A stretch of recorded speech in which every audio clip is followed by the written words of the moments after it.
Our next speaker is Hackernoon's very own Fullstack developer, Austin Pocus. Please welcome Austin.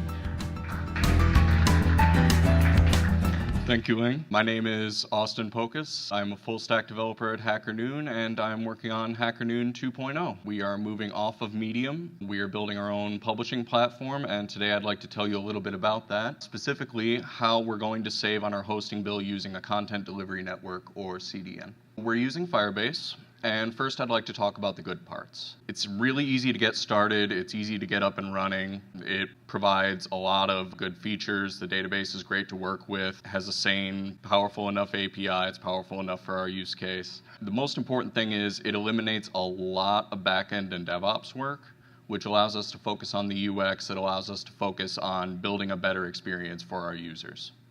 So what am I leaving out? What are the bad parts? Cost.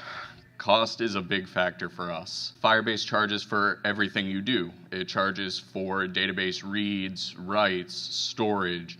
It charges for network egress. It charges for everything. Now, it charges fractions of a cent, but if, like us, you have, say, 8 million page views per month, it really adds up. So how do we solve this problem? We have a few choices. One choice is we could raise $35 million and just hemorrhage money and hope that works out. If anyone's interested in that option, please talk to us after the talks. A more sane idea would be to use Memcache or something like that to reduce the number of queries we're making to Firebase.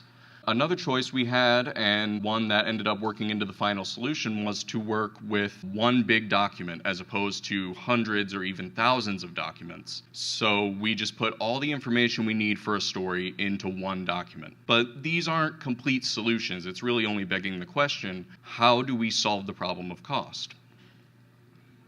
So the idea was to serve high traffic pages over a CDN.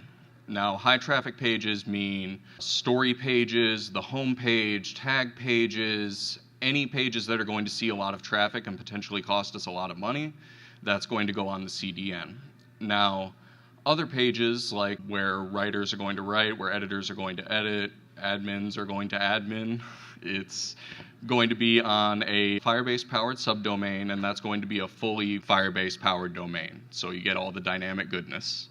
The way this works is these story documents get created, and that sort of kicks off an event listener in the background every time these story documents are created. Now, we use that to generate an HTML page. We upload it to a CDN. Problem solved. As long as we keep those high traffic pages on the CDN, this should, by our estimates, reduce our hosting costs by 90%.